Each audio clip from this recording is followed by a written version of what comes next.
Today, macro versus company returns. What's driving the chaotic markets?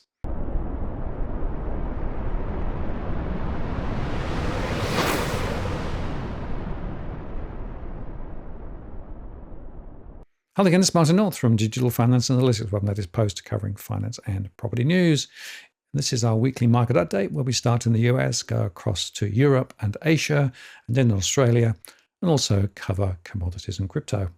The roller coaster ride continued again this week on the markets as traders were dazzled by strong corporate results from Nvidia, underscoring the power of the AI supercycle on one hand, and by really mixed data signals on the other, thanks to a raft of better-than-expected purchase managers' indices data across the Northern Hemisphere, while rates higher for longer came back into focus with hopes of rate cuts being squeezed further. The economic data points to a strong economy and inflation that won't go away. Couple yesterday's PMI data with a slew of Fed speakers this week and the Fed minutes, which suggested that the central bank could keep rates higher for longer than expected, as well as a string of warnings on inflation from Federal Reserve officials, and investors have realized that either the Fed has no idea what it's doing when it comes to inflation and the path of monetary policy, or investors are starting to sense that the Fed rate hiking cycle may not be over. Financial markets are now fully pricing in just 1 quarter-point interest rate cut from the Federal Reserve this year, compared to the 6 built into futures prices at the start of 2024. Bond yields moved higher with the 2-year at 4.948, heading back up towards that 5% range, while the 10-year was at 4.457, remaining again in an inversion which just keeps going on.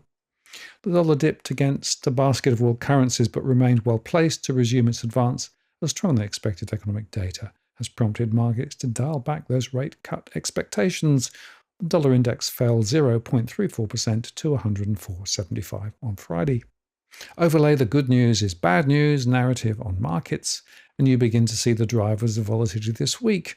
Although volatility, of course, allows traders to make a shed load of money in the absence of clear direction from data-dependent central banks. On Friday in light trading, Tesla, Meta Platforms, Nvidia, and Apple paced a strong rebound in New York after the latest University of Michigan survey found that consumers were somewhat less concerned about inflation than earlier this month, bolstering hopes of a pivot to rate cuts later this year. Maybe. The S&P 500 closed at 5,304. That's up 0.3% higher on the week. To extend its winning streak to 5 weeks, the Nasdaq Composite rose 1.1% on the week and closed at a record high on the day at 16,920, reflecting the gains in Nvidia and Apple. And the Dow had its worst session in more than a year on Thursday, falling over 600 points, but then recovered on Friday to close at 39,069.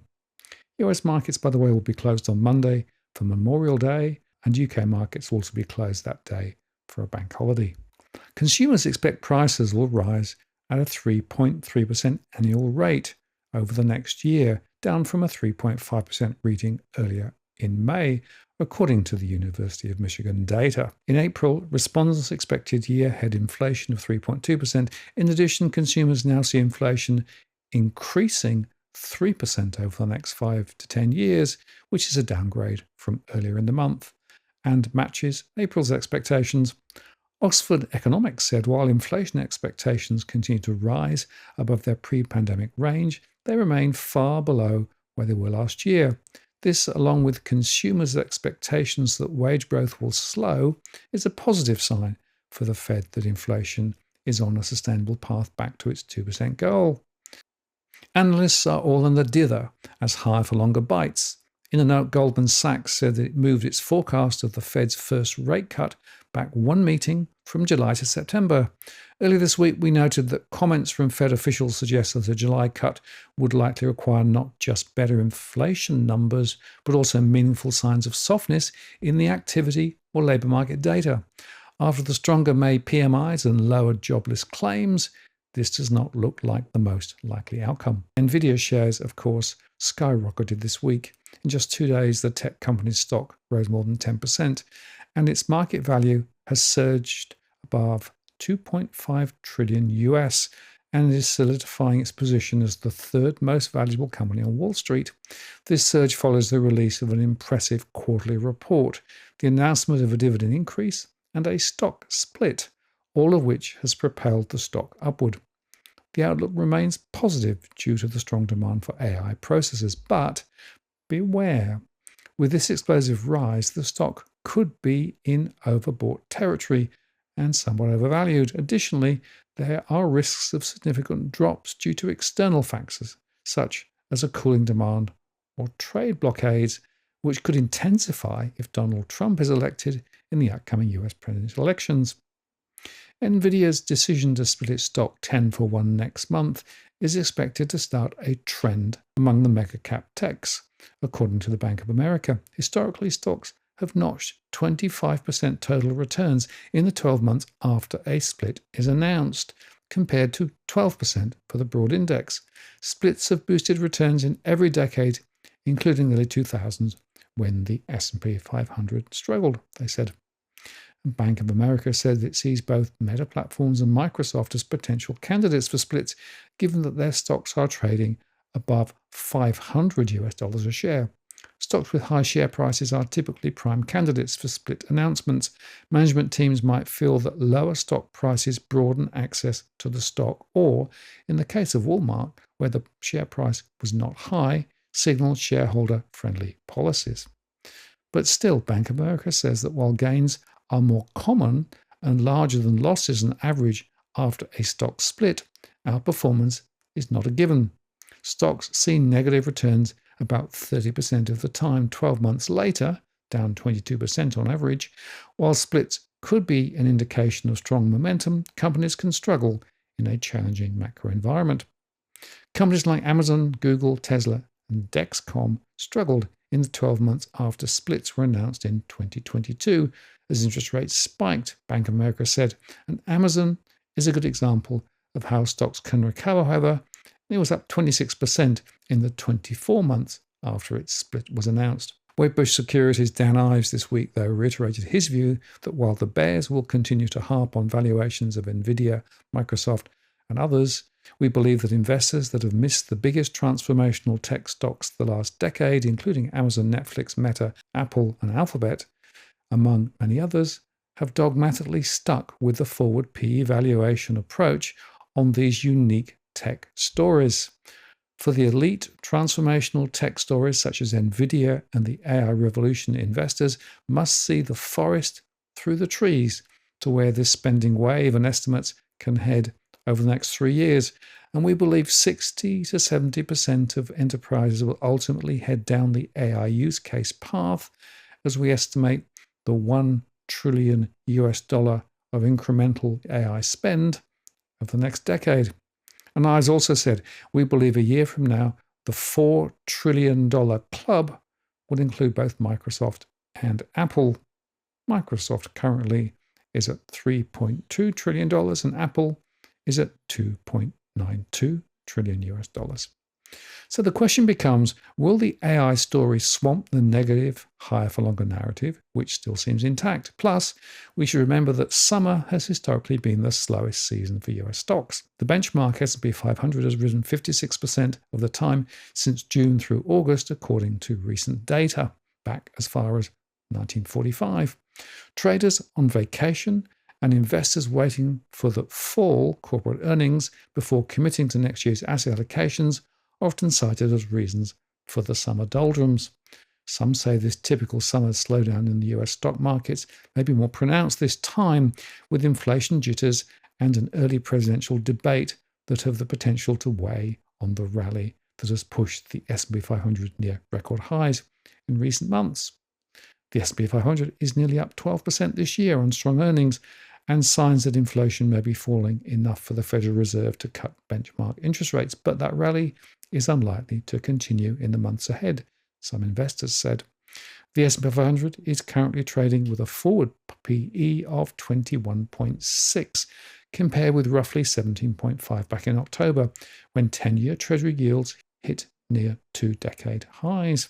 And yet, analysts at Bank of America says the S&P 500's strong first 100 days paves the way for a bullish rest of the year, According to the bank's research, when the S&P 500 is up more than 10% in the first 100 days, the rest of the year is also strong, up 76% of the time on an average return of 7.1%. Elsewhere, crude prices steadied on Friday, but with hefty weekly losses on concerns over US economic activity amid sticky inflation and higher interest rates. The US crude futures, the WTI, traded up 1.21% to $77.81 a barrel, while the Brent contract rose 0.9% to $82.16 a barrel. Both contracts posted weekly losses around 3%, with Brent at its weakest level in 2 months, while WTI was at a 3-month low. All eyes are now on the next meeting of the OPEC Plus at the start of June. The group of producers are expected to discuss whether to extend voluntary oil output cuts of 2.2 million barrels per day.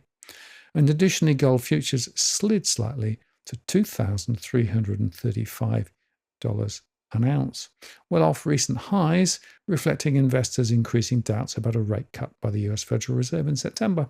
European equities have traded lower at the end of the week, tracking weakness in Asia and also Wall Street as increasing anxiety over sticky US inflation and high interest rates battered sentiment towards risk-driven assets. The DAX index in Germany traded slightly higher. The CAC 40 in France fell a tad, while the FTSE 100 in the UK dropped 0.26%. The European Central Bank is still widely expected to cut interest rates in June, but UK inflation came in higher than expected earlier in the week. That creates difficulties for the Bank of England. See my earlier show. And the UK election campaign is now in full force, with politicians selecting the good news on inflation as proof things are getting better, even if, in truth, the data is more complex and the good news perhaps only short-lived. In fact, the structural deficits, which should be haunting the campaigns, will probably be largely ignored. And data released early on Friday showed that British retail sales fell by more than expected in April, dropping by 2.3% on a monthly basis, as wet weather kept shoppers away from clothing retailers and sports stores. The euro-US dollar traded 0.31% higher to 1.0847 after the German economy grew by 0.2% in the first 3 months of 2024, according to data from the Statistical Office, reported on Friday, which confirmed preliminary data. And data released this week also showed that wage growth in the euro area increased 4.7% in the first quarter. That's a red flag for officials who have been banking on a slowdown to keep inflation in check. European and British stocks would have had a good run this year, as both Britain and the Eurozone economies escaped a recession, are either predicted to make little headway or shed a little from here to the end of the year. The Euro Stoxx 600, France's CAC 40, and Spain's IBEX, which are up 11.6%, 7.9% and 12.2% respectively, are now, according to a recent Reuters poll, likely to slide, with the FTSE, the European Stoxx 600, and German's DAX index falling 1.4%, 1.9% and 0.2% respectively between now and the end of the year. Now in Asia, the US dollar-Japan exchange rate gained 0.5% to 157.01, with the pair rising to a 3-week high, extending a rebound from lows hit in the immediate wake of government intervention seen earlier in May. The yen took little relief from consumer price index data, which showed inflation eased as expected in April as spending remained weak. Core CPI, which excludes volatile fresh food prices, rose 2.2% year-on-year in April, according to data from the Statistics Bureau. The reading was in line with expectations and eased from 2.6% in the prior month. A core CPI reading that excludes both fresh fruit and food prices, and which is used as a key gauge of underlying inflation by the Bank of Japan, sank to 2.4% in April compared to 2.9% in March.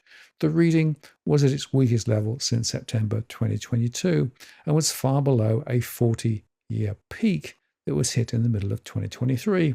Headline CPI inflation rose 2.5% from 2.7% in the previous month, and the soft CPI reading raises doubts over the Bank of Japan's forecast of higher inflation in the coming months, and also brought up questions over how much headroom the central bank has to keep raising interest rates this year.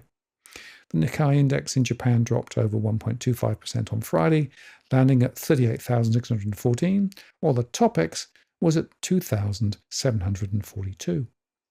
China was hit with a wave of negative sentiment this week as a trade war with the US appeared to have escalated, and the People's Liberation Army was also seen conducting military drills near Taiwan, pointing to worsening tensions in the region. China's Shanghai Shenzhen CSI 300 and Shanghai Composite indices fell 1.1 and 0.88% respectively, extending sharp declines from the prior sessions. But Hong Kong's Hang Seng Index saw outsized losses, hit by an extended rout in heavyweight technology stocks. The index slid 1.38% on Friday, adding to a 1.7% drop on Thursday. Alibaba Group fell another 1% following a 5.2% tumble in the prior session after it said that it was issuing $5 billion in convertible bonds to spur growth.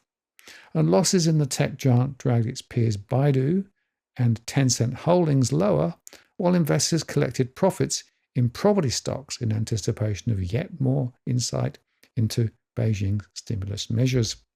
Samsung Electronics dropped over 2% on Friday after Reuters reported that the memory chip making giant's high bandwidth memory chips, the HBMs, were still not meeting NVIDIA standards due to heating and power issues.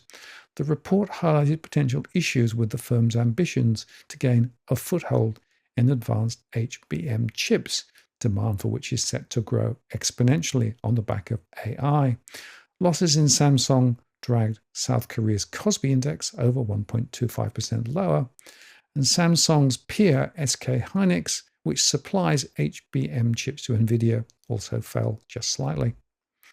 India's Nifty 50 index was slightly lower, with the index seeing profit-taking after clocking record highs on Thursday, and a Wall Street sell-off rattled Australian capital markets on Friday as bond yields rose and investors trimmed rate cut bets, sending technology, retail and banking sector shares sharply lower. On the day, the ASX 200 lost 1.1% to 7,727 in a broad-based sell-off to equal a loss of 1.1% over the week. The Australian dollar fell to 66.29 US cents. The financial sector, dominated by big banks, dropped 1.2% as profit takers stepped in. Commonwealth Bank lost 1.54% to 118.87, and NAB was down 1.28% to $33.96. This after the Senate released their final report on bank branch closures, which suggests forcing a service obligation on the banks. More of this in future shows, including a live Q&A with Robbie Barwick on my Tuesday live stream. Retail conglomerate Wesfarmers lost 3.8% to $63.87, and the tech sector fell 1.5%, led by Xero, which fell 2.7% to $131.19. NextDC lost 2.2% to $70.59, and WiseTech finished down 1.4% to $98.67. The consumer sector was also weaker, with the supermarket giants Woolworths and Coles down more than 1% to $31.08 and $16.11 respectively. Among the miners, iron ore major Rio Tinto slipped 0.75% to $138.50, and mineral resources dropped 1.9% to $75.30. Elsewhere, disclosure showed that fund manager Perpetual lifted its stake in ailing casino operator Star on May the 21st from 7.4% to 8.8%. Star's shares still finished lower, off 1% to 47 cents. BHP is running down the clock in its effort to win over Anglo American, and Liberum Capital is sceptical an agreement will be reached. In the note, Liberum said that it thinks the success of BHP's bid comes down to whether BHP can mitigate the risk of the proposed structure for Anglo American shareholders by May the 29th. BHP have already offered to bear the brunt of the demerger costs, a possible $2 billion of capital gains taxes, and lost $2.5 billion of market cap. Can or will they underwrite or offer downside protection for the spin-offs? Are Anglo's board and management genuinely engaging or throwing a bone to the pro-deal shareholders? Deal more likely than it was, but still too much of a stretch, they said. Finally, in crypto, large Bitcoin holders known in the crypto community as whales have decided to take advantage of the current Bitcoin dip. Over the last 24 hours, the world's flagship cryptocurrency plunged by 4.2%, dropping from 69,900 to 66,900. However, a rebound followed back up to 69,000 at the time of writing. It was while Bitcoin dropped below the 67,000 level that whales decided to buy the dip and scoot up as much as 20,000 Bitcoins. This amount of the leading digital currency is valued as a staggering 1.34 billion US dollars in fiat. And the plunge in Bitcoin also coincided with the approval of the Ethereum spot ETFs issued by the Securities and Exchange Commission on Thursday. These Ethereum exchange-traded funds got approved half a year later than the spot Bitcoin ETFs. They got a green light by the regulators back in January. However, experts believe that demand on the spot Ethereum ETFs will not be as strong as for the Bitcoin exchange-traded products, but we'll see. So standing back, signs of the consensus belief in a soft landing, interest rate cuts, and resilient growth in earnings are everywhere. There's the grind higher in share market indices despite rich valuations and non-existent risk premiums. That's the difference between earnings yields and bond yields. Former Bank of England Governor Mervyn King argued that groupthink had prevented the British Central Bank and the Federal Reserve from identifying that inflation was not transitory. The lack of dissent on both banks' rate-setting committees, King said, meant that at a point when it really mattered, we didn't see a good deal of challenge to the prevailing narrative. King's criticism seems particularly pertinent in a week in which one of the biggest bears on Wall Street, Morgan Stanley strategist Michael Wilson, turned bullish. Nvidia, of course, surged to a market capitalization of $2.5 trillion, and UBS has declared that the ASX appears to be in the grip of a mini melt-up. So, if you sat out of this bull market since it began in October 2022, you've missed a 45% gain on Wall Street, a 16% gain on the ASX. Since November 2023, those markets are up 28 and 13% respectively. But just remember, rate cuts keep getting pushed out on stickier inflation. More households are in a cash flow bind, and the marginal credit default rates are rising. A recession in Australia is still quite possible, and company earnings could well normalise lower. While some companies could do well in this environment of higher costs, higher investment spend, and higher interest rates, intense focus on cost cutting that we've seen across the markets reached a new level this week as Telstra announced that it would slash 2,800 jobs to save $350 million. We can expect more of the same in coming months from many other players. So here it's worth remembering the words of an eternal bull in the late, great Charlie Munger, who urged investors to invert, always invert, turn a situation or problem upside down, look at it backwards. What happens if our plans go wrong? Where don't we want to go? And how do you get there? Wise words, I think, in the current environment. Markets probably will go a bit higher, but under the surface, cracks are emerging, and those cracks are likely to get quite a lot bigger. I'm Martin North from Digital Finance Analytics. Many thanks for watching, and I'll see you again next time.